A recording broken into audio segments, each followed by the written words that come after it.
Ladies and gentlemen, welcome to another episode of the Sens Nation podcast. Of course, the Sens season has now been over for about a week. They said their goodbyes. But since we last got together, Steve Staios and Travis Green held court with the media. Not a whole lot came out of that, but some dialogue. One of the things that happened after that was that Ryan Bowness, the assistant GM or associate GM, was let go by the team. We'll get into that. What is the status of Claude Giroux? And at what level will his next contract demand? I don't know what it is, but when will it stop making sense for the Senators? Shane Pinto wants more power play time. He's at the World Hockey Championships with Nick Matinpalo. We'll get into all of that coming up today here on the program. Meanwhile, our pal Greg Kennedy is in the Windy City. What are you doing there? What's happening? It's cold, Steve. It is very cold here in downtown Chicago. As I turn to my right and look out the window, I can see the rink. Like it's right outside my window, the home of the Hawks, the home of the Bulls. It's pretty cool here in Chicago. I'm here for the Challenger Cup with my Lebanese team, and we're here to play Puerto Rico and Greece and Jamaica. We already played game one last night, lost to Greece. We play Puerto Rico today. We play Jamaica Sunday. I don't even know what day it is. There you are, Steve. I'm in Chicago. How are you, buddy? I'm very good. Not as exciting as that. Are you actually playing in the Hawks rink, or are you one of the other? The practice rink is pretty much right beside it. The United Center, and then right beside it's a practice rink. It's a 2-pad facility, and they're in the middle of building pads 3 and 4 as we speak. So by the time we come back next year, there'll be 4 pads. But no, it's a beautiful practice rink facility, basically right across the street from the United Center. The coach, ladies and gentlemen, is the head coach of Team Lebanon. We don't just sort of throw that out there. He actually is that. There it is. You've got the Lebanese. Is that the Lebanese flag? No, it's half flag, so you have part of the cedar, but there's a hockey player there. See? Yeah, cool. Gotcha. It's a very cool logo. Very nice. All right, let's jump into some Sens talk today. And Staios and Green got together with the media a couple of days after the players said their goodbyes. And I think that's the way to do it. I think we talked about it in the last episode where there was a little bit too much information maybe getting out on garbage bag day and media availability day for the players.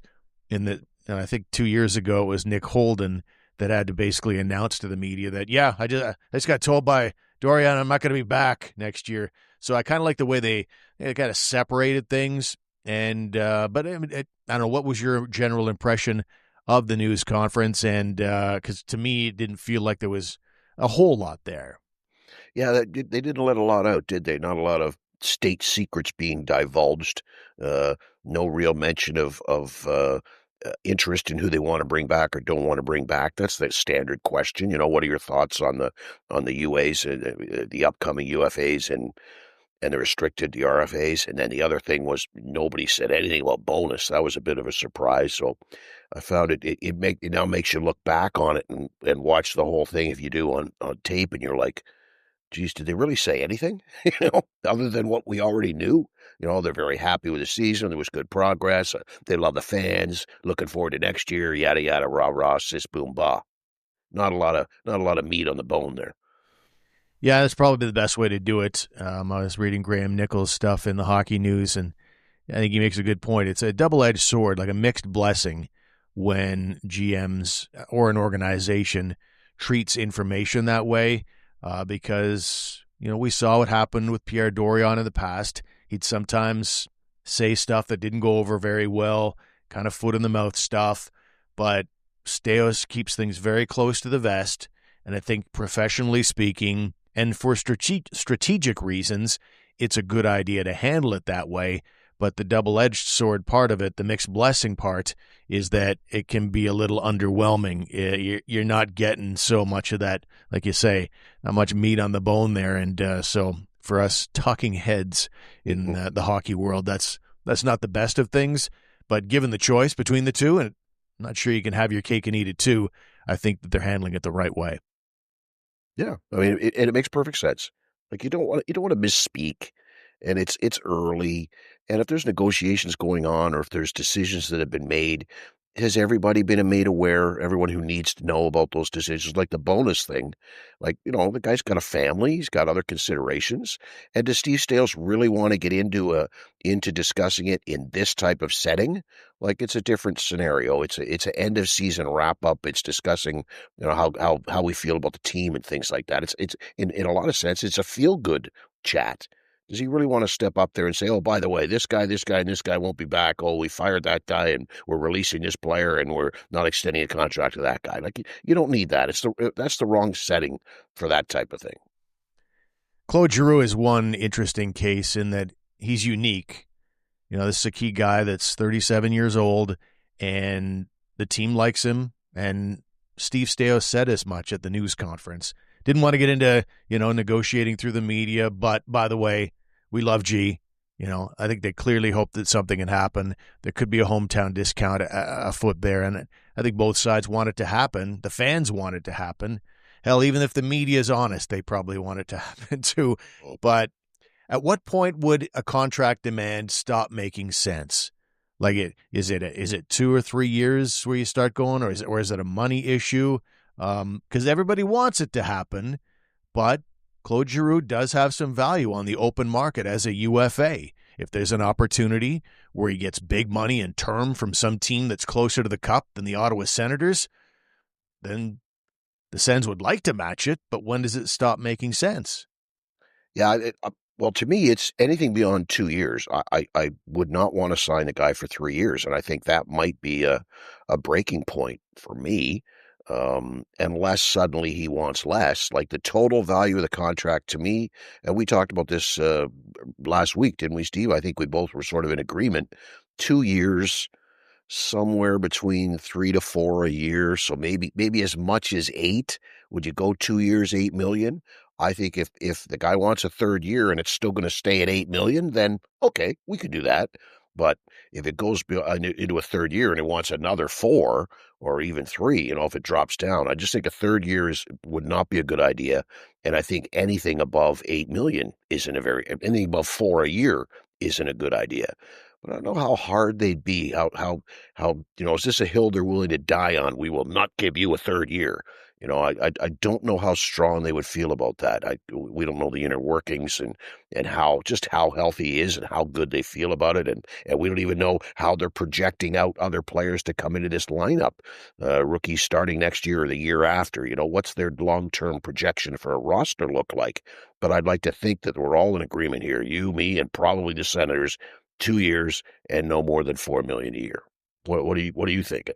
Well, money is tight. I mean, I think thankfully there's going to be an expansion to the cap next year of $7.5 million from where it was this past year. And even with that, though, I went through it all and I had Claude Giroux at about $3.5 million. And so that would still only give the Senators at the end of the day $6.5 million of cap room if everything goes kind of as we expect. I think everybody is of the opinion they'll probably turn the page on Hamonic, Forsberg, and Gilbert as UFAs. So knowing that, and then knowing you've got to sign RFAs like Clevin, Zetterlund, and Marilainen, in all likelihood, you've got a Gaudette in there and a Highmore as well. So going through it all, I kind of had somewhere around $6.5 million. And so I think it can get done at $3.5 million for Claude Giroux. But at the same time, the Sens need more than $6.5 million worth of help, in my opinion. So The question then becomes, will they try and lowball? If they know that Giroux wants to stay and he's got family here, at what stage, at what number would you as Claude Giroux say that's kind of that Daniel Alfredson end of the line thing, where Alfie in 2014 left the organization because they tried to, float some really lowball offer at him in his final year after he accepted a really, team-friendly deal in the previous deal. And then when he saw what they were offering in kind of his sunset contract, he said, I'm out of here. And would there be a number for you if you're Claude Giroux where you say, hey, let's calm down now, there's hometown discounts, and then that's ridiculous? Yeah. First of all, like you've done some math, Steve. You projected out contracts to players and stuff. Like I'm just sitting here going, they've got 18 million and they've got all these players, but I didn't go that next step, man. You were spending, you were Mr. Monopoly Banker man there, figuring it all out. Good for you. So if you're down to like 6.5 and you got to sign Giroux, is three like if I'm Claude Giroux, I'm not taking less than three. Would I be okay with 3.5? I think if it were, if it were one, I don't think Giroux's going to want 1 year. First of all, Giroux's going to want two, and if I'm Giroux, I want 2 years, and I want 3 to 4. So let's say 7 million, 2 years. You can divvy it up any way you like. You can call it 3 and 4 or 4 and 3. I don't care, but I want 2 years and I want 7 million. That would be my minimum ask if I'm Claude Giroux. The numbers have declined. We talked about this in the last episode. In the 3 years he was here, he went from close to a point a game down to 64 and then 50 this past season. And he played pretty much every game. He only missed one game total in the last 3 years in Ottawa. So is he still a 50-point guy? Is he still going to get the big – he was a second-unit power play guy for most of the season. But, Shane Pinto was talking at the season-end media availability last Saturday about – and he was asked specifically about it. He didn't bring it up like getting on his soapbox. I demand more power play time. I think it was Graham that actually asked him about, would you like to see more power play time? Because he didn't get a ton. He actually had, I think, less than half of the power play time that he had under DJ Smith 2 seasons ago. So he's really being kind of relied on more 5-on-5 and in penalty killing roles and defensive shutdown guy and all that. But he'd like to get back in the power play. So with that in mind, Giroux might see even more of a dip in the power play next season. So is he a 50-point guy still again next year? Does he drop further down? And these all are questions you have to ask as you figure out what exactly his salary is going to be. Yeah, I think for sure he's no longer a top 3 forward, right? We're no longer going to call Claude Giroux a top 6 forward. We're gonna call Giroux a middle 6 forward, which is just a nice way of saying you're not on the top line anymore. He's a second line, third line guy, and second line, third line guys generally will get second unit PP here and there, depending on how the rest of your roster fills out. I think there's still room for him on a second power play unit. I think he connects very well when Pinto, think about Pinto scoring power play goals, and all I can ever think of is Pinto as bumper guy hammering a one-timer that's usually a pass from Giroux on a half wall, right? Like that is a Pinto power play goal. So I'm just, to me, I think Giroux does have space to play and will still play the second power play unit. I don't think it's at his expense if you start giving extra minutes to Pinto on that unit. Pinto is an interesting one. Leaving Giroux out of this discussion now. Pinto versus Josh Norris was the discussion we've had in previous summers. Now, I wonder if the discussion can be had, who will be the second-line center for this team? Is it going to be Dylan Cozens, the newcomer they got in the Josh Norris deal at the end of last season or this season? Or is it going to be Shane Pinto? Like I say, Pinto talked about, he's a competitive guy. He'd love to get more power play time. He'd love to have more of an offensive thrust. I think he finished shy of 40 points, like 38, 39 points, something like that, but played 70 games, so he missed a considerable amount of time in there. But who do you think figures, based on what you've seen in the limited size of Cozens, who do you think would be the second-line center, say, I don't know, we'll call it January of next season? Well, that's a loaded question, isn't it? I hate to duck on you, Steve, but I think really it comes down to what kind of an off season both these guys have, and then what kind of preseason and an early season they have. Because Dylan Cozens, the track record, he went into Buffalo, highly touted junior star, whatever, right? High draft pick, all that. And he was on the first line, he was on the second line, he was on the third line. There were nights he was on the fourth line. There were nights he was a healthy scratch. He had problems in Buffalo with his 200-foot game, with his level of intensity, with his questions about his heart, his commitment, his work ethic, if you will. Questions about his defensive acumen. Questions about, just brutal turnovers at times. Go online and read some Buffalo Sabre fans' thoughts on Dylan Cozens. And yes, you can parse through, and a lot of it's probably, or some of it is hyperbole, but there's some nuggets in there that are true. And you saw some of that here in Ottawa. He was not a consistent performer, didn't consistently put up the points, didn't consistently deliver that 4 or 5 hits every night like he did right after he arrived here. So I think that a lot depends now on what's going to happen with Dylan Cozens in the offseason. Does he spend it looking at video, talking with coaches and learning and developing and trying to master his game? Mostly it's going to be between the years on the offseason, obviously, to learn how to play away from the puck and 200 feet and all that. And then how can he bring that into training camp? I think, I'm sorry, I'm running on, Steve, but I think the guy basically lucked into the number 2 center spot because he had a little bit of a history with Batherson, so he got to play with him right away, and there was some nice chemistry there. And on the other side of the coin, I think Travis Green was setting up the whole idea of Pinto and Amadio and somebody to be that third line, checking line, Ridley Gregg, maybe Michael Amadio, we're not sure, but I think that it was in Travis Green's mind that he was sort of penciling or maybe even inking Pinto into that role for the playoffs, right? So he kind of got stuck there at number 3 center. And then you combine that with Cozens lucking out with Batherson and having chemistry, he gets to stay there. So long term, I believe that having watched them both play this year and for the last couple of years, long term, I think Pinto is the better player and will end up being the guy that should play ahead of Cozens. But how it meshes out or fleshes out come the fall and preseason, I'm not really sure right now. Yeah, that's a fair way to put it. I was going to cop out a little bit too and say it's too early to say because I think that's the reality of it. But I think if I'm keeping one player right now, if you ask me, gun to the head, who are you trading right now? Well, it's going to be Cozens based on my limited viewing of him because of the contract, and that's why he'll get every opportunity. They're paying him to be a second line center now. He's making over $7 million, almost Josh Norris money. What they have with him is a reliability factor, physically speaking. I don't know they have an upgrade yet. That remains to be seen. I like that he's a little more physical, in terms of a battle in the corner and all that. But he might be a lesser offensive player. He's a little less expensive. But when comparing him, though, to Shane Pinto, it's night and day for me. I shouldn't say it's night and day. It's too early for that. But Pinto right now, I would be thinking within a month or two, if I'm predicting what might happen next season, based on what I saw with Cozens, I think the first couple of months, they'll give Cozens every opportunity to prove himself to be a good second-line center.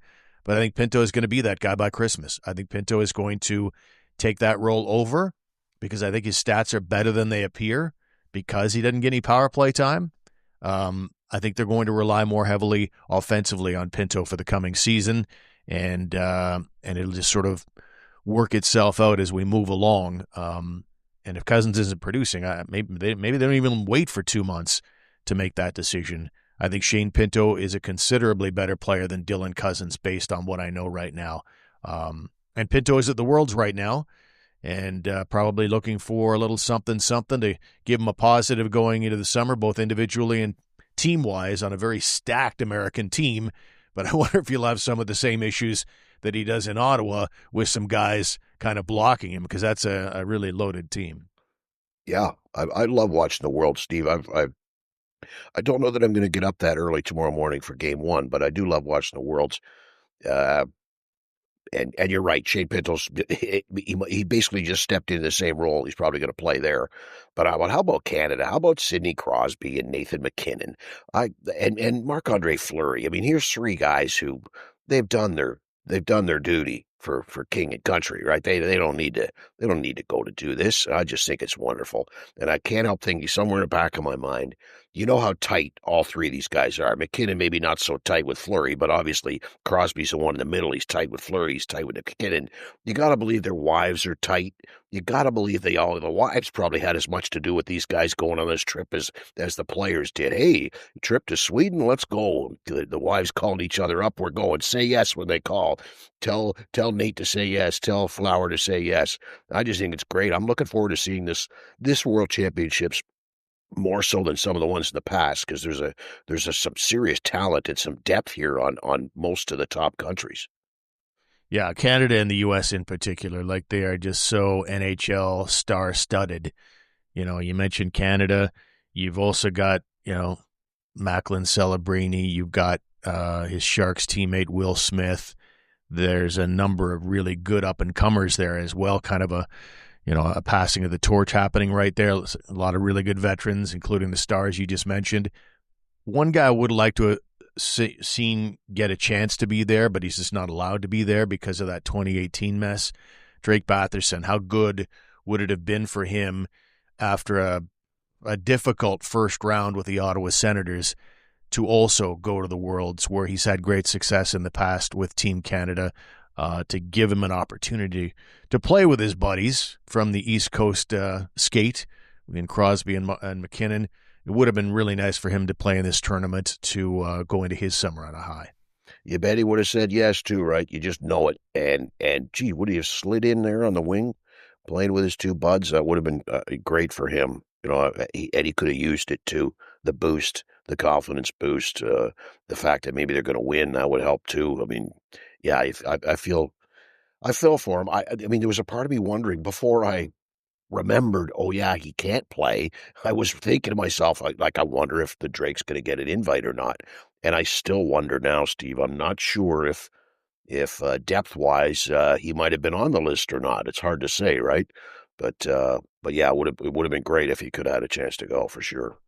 Yeah, 68-point guy, and maybe with everything going on with the London business in 2018, maybe Hockey Canada just sort of let's just not bring any connection to this event anyway. Again, I think that's why they've. And I'm not sure where we're at with it right now. It still almost seems fair with the trial well underway that basically I think everybody on that 2018 team still remains ineligible. So. But we'll leave that there. Also with the Worlds, Linus Ullmark announcing last Saturday, we didn't get into this in the last episode, that Team Sweden just went in another direction. It wasn't like Ullmark was hurt or didn't want to go because he's been there, done that. Ullmark actually said, yeah, I would have gone. It's actually the tournaments in Sweden, some of the games, and some are in Denmark. But he wanted to go, and Team Sweden decided instead to go with Markstrom, Urson, and Soderblom instead, which I found interesting because I'd have had Ullmark ahead of maybe a couple of those guys. What did you think? I was surprised too, like very surprised. I'm thinking okay, to me it was a given. It was pretty much a given. If you look through the NHL down the stretch of the playoffs, before the playoffs started, what teams aren't going to make the playoffs, who have Sweden goalies, where's there a Swede goalie hanging in the weeds, or what Swedish goalies might get knocked out in the first round, I thought it was a given.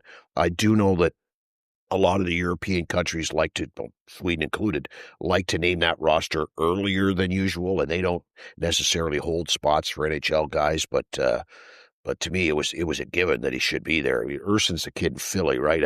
Up and down like a yo-yo all year.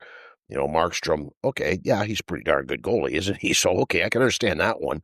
But his team was in the playoffs, and then he went. So, I was surprised by it. And if I'm Ullmark, I'm maybe a little ticked by it. Maybe it's a little motivation moving forward for him. With Celebrite, enjoy effortless, customizable lighting for any event, holiday, or special moment. Our energy-efficient LEDs blend seamlessly into your home and are easily controlled through our app on your smartphone. No ladders, no hassle, just year-round brilliance. Celebrite.ca. The Sens are represented at the Worlds, again by Shane Pinto, and also Nicholas Matinpalo. What a whirlwind for that guy. Like, if we were doing a show back in December, we're not even thinking about Matinpalo as an NHL player, let alone a guy who becomes a Senator regular, who plays in the Four Nations, and gets a 2-year, one-way contract with the organization, and now he's off to the Worlds.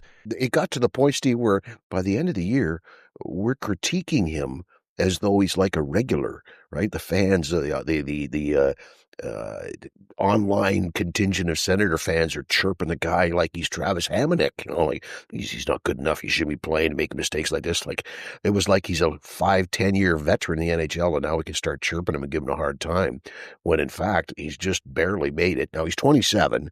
but just barely getting ice time in the NHL, and he goes from never in the lineup to a couple of games here and there as the seventh D, gets in as a sixth guy once in a while, to sort of maybe cracking the lineup, to the Four Nations, to a regular in the lineup, to the World Championship. Like, good for him. I hope, I had the contract, of course.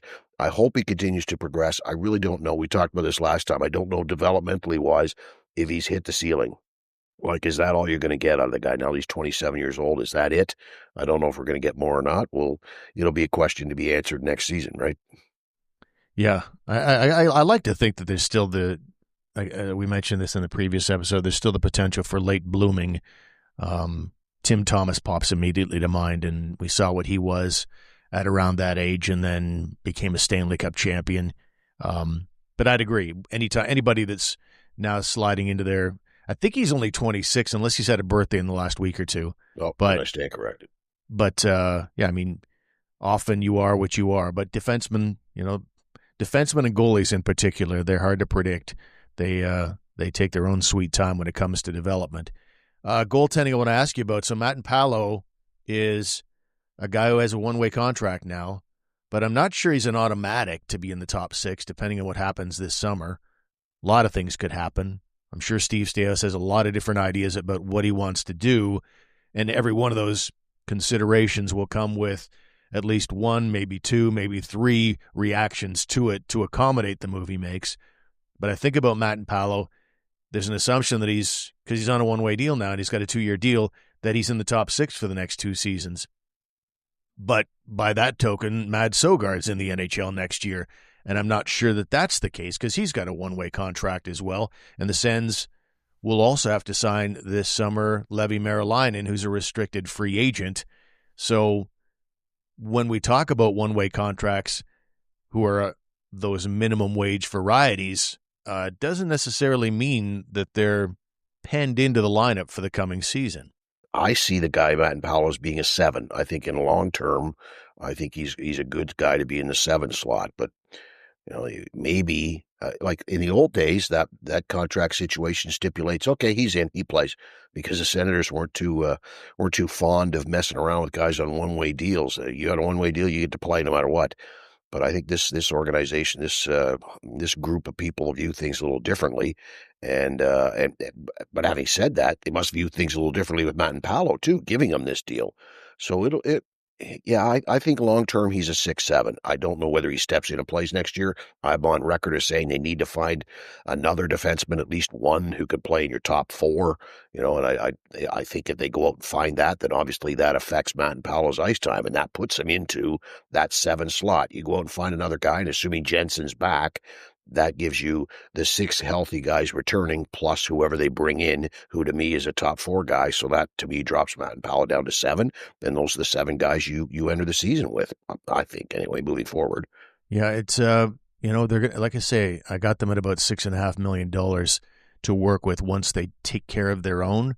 Right. And you have to worry about the nickel and diming, right? Because they want to make improvements. I think we can agree they need to improve, not just beyond getting a year older. They need to do some things, and that costs money. And you have to worry about the nickel and diming kind of taking away your ability to do that. Colin White goes back on the books at about $875 this summer and will be there for the next 3 years as a buyout guy. Then you've got, again, Matinpalo. Are you paying him for the next 2 years to not be in your top 6? And then Merilainen has to be re-signed. Is he going to be happy with, another 2-way contract? Maybe he'll have to be. I don't know. But I'd be pushing based on the window that he showed us this year. I'd be pushing hard for that one-way, but you've also got Sogard on the one-way. And so that's, that's money going out the door when you're trying to do things this summer to make your team better. So I guess my statement would be you got to be careful with that stuff. And I wonder how the negotiations will go with Merilainen, because if I'm his agent, I want him to be an NHL player this fall. Yeah. What he gave you this year, I want him in the league this fall. And however that happens, I'd like it to be a one-way as well. And Sogard, on the other hand, he's been injured, so it's hard to say, but I think the wheels have come off there a little bit for him as a prospect. He's been around long enough that I think they're ready to turn a page on him. And if they do, then Merilainen's got even more even more clout, even more power in his side. Like, okay, you didn't re-sign Forsberg, you got rid of Sogard. I'm your man, aren't I? Like, to me, he is the guy. He should start the year as a backup. And yeah, damn right. If I'm his agent, that's my demand. He's getting one-way money on a one-way deal, playing right here in the NHL. No ifs, ands, or buts. Bring me the paper, I'll get the pen. It's going to be a fascinating summer for Steve Staios and the Ottawa Senators. But one of the things that he took care of right out of the gate was the Matinpalo deal. But as we mentioned, Ryan Bowness was let go as the associate general manager. We mentioned it, but we didn't really get into it. Were you taken aback by that bit of news, or was that something that maybe you saw coming down the pike? Yeah, I've kind of been of both minds, Steve, actually. I mean, at one point I was like, yeah, I guess that kind of makes sense. I guess it makes sense because he's a holdover from the other regime, younger guy. Maybe they figure maybe he has another opportunity somewhere else that he talked about. But then the more you dig into it, the more things you hear, and the more information I get from you or from Graham or from wherever, you find out. Well, maybe it was some sort of a problem that they let him go. But then again, he didn't have a contract, so I really don't know. I don't know whether I'm shocked or I'm not shocked. Surprised? I'm definitely not shocked, but I don't even know if am I mildly surprised or am I kind of sort of it makes sense. I really don't know. I don't have enough information to have a reaction, I guess is what I'm saying. I don't know. What do you think? Well, I think the golden rule would apply here, especially if he's coming to the end of his contract, in that general managers want their own guys.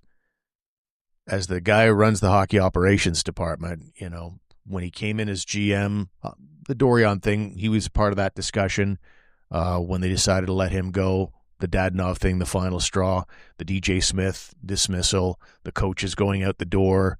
I think it's just a case of this was a team that has come through some tough, dark days, and most people thought that when Michael Andlauer or whoever the new owner was going to be, that to some degree they're going to need to do the home garden television, tear it down to the studs, the whole fixer-upper thing, get that done, and they did that. And I think that Ryan Bowness probably was just a guy that was so new to the organization that they said, you know what, it's a good guy. Almost everybody I talk to likes Ryan Bowness, and he's got a good reputation from his days in Pittsburgh, won a Stanley Cup ring there. And so I think they decided, okay, this guy hasn't been tainted, I guess, for lack of a better word, by the previous regime. We like what we see, but we'll wait and see. And gave him an opportunity, see what he had. And I just don't think he had enough. I don't think he delivered enough for Staios to go, okay, he's not my guy, but we're going to keep him in that position. I think he finally decided, okay, I got a Rob DeMaio here who is my guy, and maybe we'll go with him. That was the name that Bruce Garriock from Post Media threw out there. So, yeah, I think that's the golden rule. I think most guys in the general manager position, regardless of what hockey position it is beneath him, they often like to bring in their own guys. Yeah, I mean, you makes sense. You want to live and die with your hire. If I'm going to get fired because somebody under me isn't good enough, then at least I better have picked the guy. It better have been my mistake that guy's even here to make whatever mistake he made that led to me losing my job, right? Like, it makes perfect sense. I think in the case of Bowness, he's probably got, he would know Patrick Alvin from his days in Pittsburgh. Maybe he lands somewhere in Vancouver. I think he would have a connection with Jason Botterill, who I think now is resurfaced again with Ronnie Francis in Seattle. He would have connections with him out of Pittsburgh as well. So none of these guys are ever out of a job for long, right, Steve? It's just a matter of how low down the totem pole am I willing to go. And like Rob DeMaio's a perfect example. Here's a guy who'd been as high as as assistant GM who comes in here as sort of like the head scout, right? Like that's a serious drop. But you're willing to drop that far so that you can get back to where you want to go. It could work for you. So in the case of Bowness, does he go somewhere as a middle of the road, middle management type thing in hopes of becoming an assistant GM and eventually a GM again someday? Or does he hold out waiting to be an assistant somewhere? So he'll land somewhere just depending on how far down he's willing to settle. Yeah, connections make the NHL go round. There's no doubt about that. And experience is always a big factor.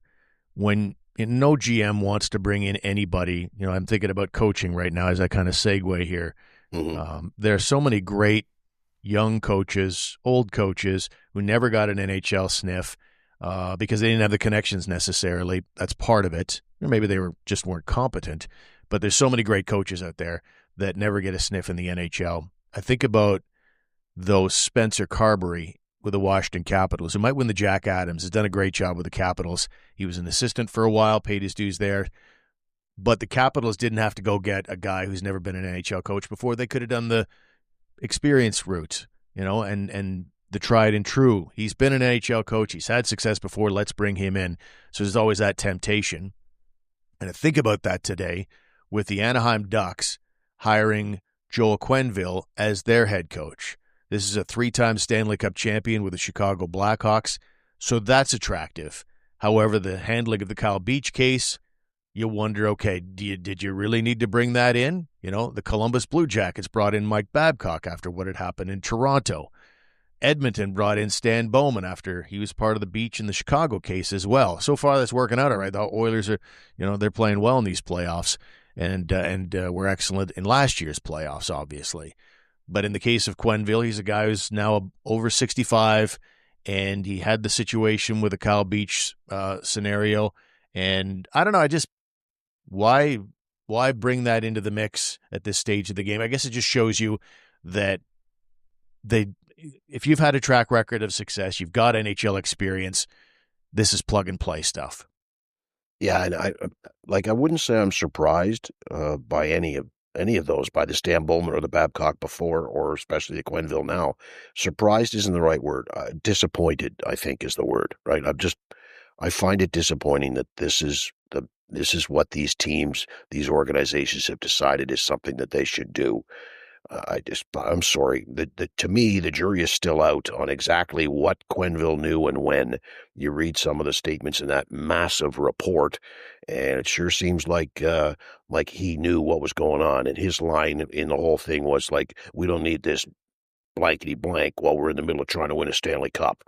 Now, what exactly he was referring to, we're not sure. What he knew, we're not sure. But it sure seems like he knew what was going on. And even if you read Stan Bowman's own words in the same report, Stan Bowman makes it seem sure like Joel Quenneville knew what was going on. So then, how the hell do you get this? It makes no sense. Just disappointed, strongly disappointed. Shake your head and just go, really, people? You couldn't do something? You couldn't just hold a higher standard in your organization, Anaheim Ducks? I'm very disappointed. Yeah, it's if it was a case of, if you just picture it in your workplace, in your mind's eye, whatever your workplace is, and something like this happens in your organization, and you hear about it as a fellow employee, or even like a mid-level boss. And I could see somebody saying, okay, the big guy, the general manager, whoever, the president, he's got it, he's aware of it, and I'm going to focus on my stuff, and I feel like they're going to take care of it.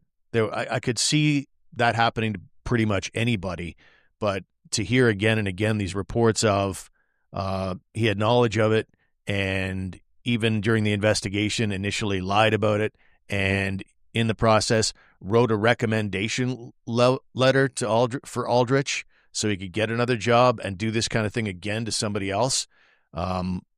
That's where it way crosses the line for me and becomes close to unforgivable, I think. But what do we want? Do we want him to do jail time? What do we banned for life? I don't know what the right response is, but it's certainly not something I would invite into my NHL team.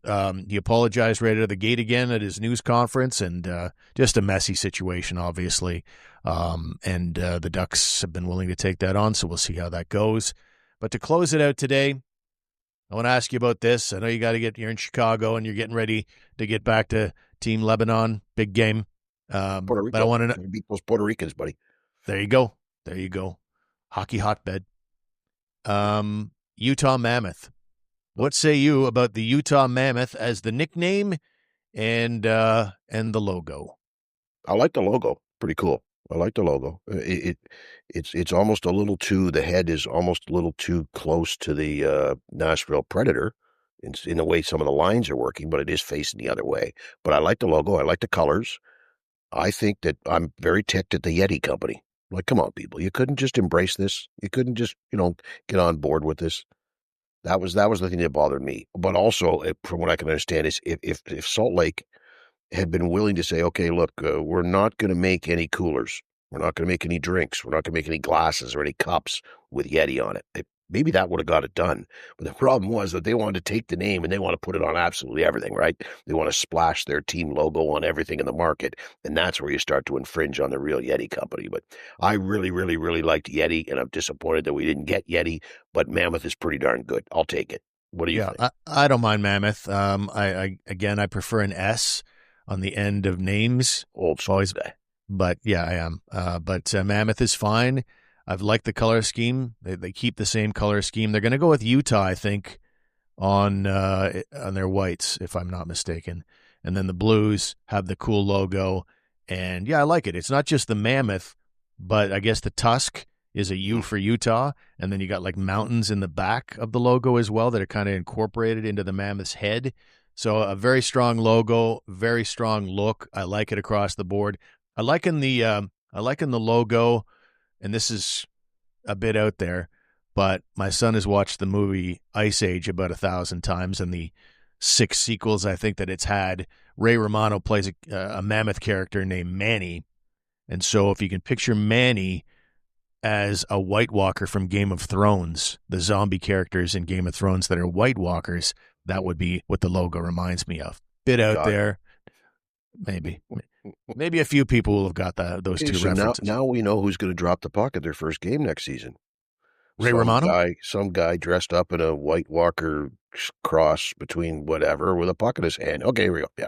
All he needs is a script on the back of a shield, and he's good to go. We have one mission to win! Become the Sins Army! So good luck to the Utah Mammoth with that name and all that good stuff. I was never a big Yeti guy, so I'm okay with that part of it. Okay. But I think it's fine. Could have done worse. Which name would I hate? I'm still not a Kraken guy, I got to admit. There's no S, Steve. Exactly. Ladies and gentlemen, or lady and gentlemen, for abandoning S's to close out the show. Thank you for being with us. Now, it wasn't a reference to how few people listen to the podcast, because we have many, many thousands of people who listen to the podcast. So it's Chicago. It is Team Lebanon versus Team Puerto Rico. Where can I watch this? NBC? Yeah. Actually, what's the barn, live barn? You can get it on Live Barn, I think it's called, Steve. It's a pay service, though.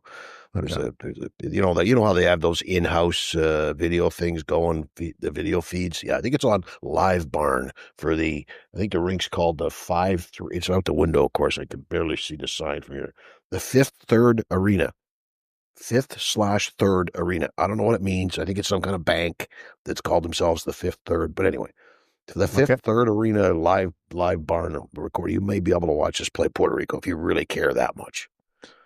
The real URLs to remember are SensNationHockey.com and the Hockey News, THN.com/Ottawa. Good luck this weekend, Greg, and we'll look forward to talking to you again in our next episode. For sure. See you soon back home.